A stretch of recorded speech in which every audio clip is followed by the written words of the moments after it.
Dosen nyentrik. Bismillahirrahmanirrahim. Assalamualaikum warahmatullahi wabarakatuh. Jumpa lagi dengan saya Ahmad Fatoni di akun dosen nyentrik. Oke. Pada video kali ini kita akan berbicara tentang frasa dan klausa. Frasa seringkali disebut sebagai frase, ya.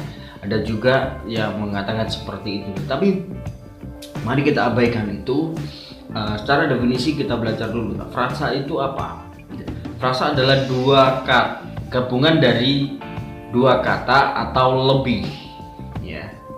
Dua kata atau lebih, ya. Jadi, tetapi setelah digabungkan itu unsurnya tidak berubah. Yang dimaksud unsur itu apa? SPOK, pelengkap. Jadi itu tidak berubah.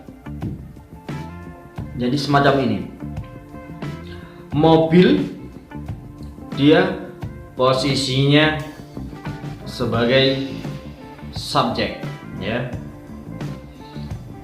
Mobil mewah, ya. Mobil mewah sekali, itu tidak akan berubah struktur, ya. Secara macam-macam frasa ini berdasarkan hubungan atau unsur-unsur pembentuknya. Ini ada eksosentris dan endosentris. Kita bahas yang endosentris dulu. Endosentris itu adalah frasa yang lingkungan distribusinya sama dengan salah satu atau semua unsurnya. Satu contoh, dua orang siswa, ya, itu semua posisinya pada S, ya. Kemudian frasa endosentris koordinatif ini unsurnya ini bisa berkoordinasi, ya. Jadi suami dan istri bekerja atau belajar, ini posisinya setara, ya, posisinya setara dan bisa difungsikan dari kata tugas, ya. Nah, sedangkan frasa endosentris yang atributif, jadi ini ada hukum MD, DMMD, melengkapi dilengkapi. Jadi rumah besar, tangga berjalan, ini hukum DMMD, ya. Diterangkan menerangkan. Misalnya rumah besar yang menerangkan yang mana? Besarnya, ya, karena besarnya menerangkan rumah. Jadi rumah posisinya adalah diterangkan atau D. Besar itu menerangkan. Sama seperti halnya tangga berjalan. Tangga itu D, berjalan itu M, ya. Bisa difahami, ya? Oke, kita lanjut. Frasa eksosentris adalah frasa yang lingkungan distribusinya tidak sama dengan salah satu unsurnya. Rumah besar, misalnya satu contoh kalimat, rumah besar di atas bukit, itu terdiri dari dua unsur, ya. Rumah besar S, kemudian di atas bukit P. Ketika dipilah-pilah atau dibagi-bagi atau dipisah-pisah, rumah di atas bukit masih wajar, ya. Rumah besar di, tidak bisa kan? Rumah besar atas tidak bisa. Rumah besar bukit tidak bisa. Lah, itu maksudnya, ya. Kemudian frasa berdasarkan jenis kata yang menjadi inti pembentuknya. Ini ada frasa verbal, frasa adjektival, frasa nominal, frasa pronominal, ada frasa adverbial, frasa numeralia, dan frasa interrogativa, ya. Jadi yang kita bahas yang pertama dulu, yang verbal. Jadi frasa verbal adalah frasa yang intinya berupa kata kerja berjalan cepat. Intinya D-nya itu berjalan, ya. Jadi kan kata kerja cepat itu kan kata sifat, ya kan. Berkata benar, nah, berkata adalah kata kerja. Kita bahas yang poin yang kedua, frasa adjektival, frasa yang intinya berupa kata sifat. Merdu sekali, cantik sekali. Merdu dan cantik itu adalah kata sifat, atau ganteng sekali, ya. Yang ketiga, frasa nominal. Frasa nominal adalah frasa yang intinya berupa kata benda. Rumah besar, mobil mewah. Rumah dan mobil. Oke. Frasa pronominal adalah frasa yang intinya berupa kata ganti.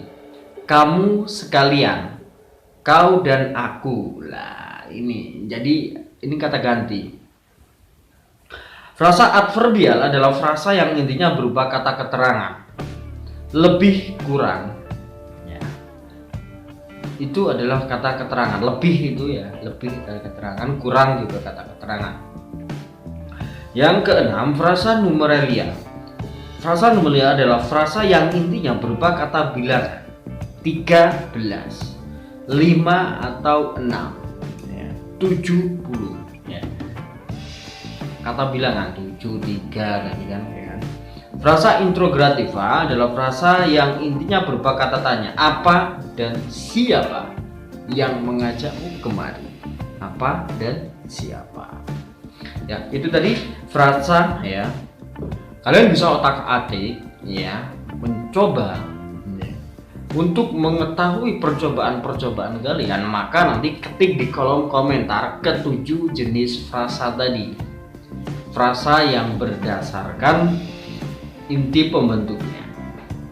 Oke, kita lanjutkan lagi. Sekarang klausa. Klausa adalah kelompok kata yang paling tidak memiliki subjek dan predikat. Jadi ini kalimat minor. Ya. Kalimat mayor. Sorry, bukan kalimat minor. Kalimat mayor. Jadi kalimat mayor adalah SP.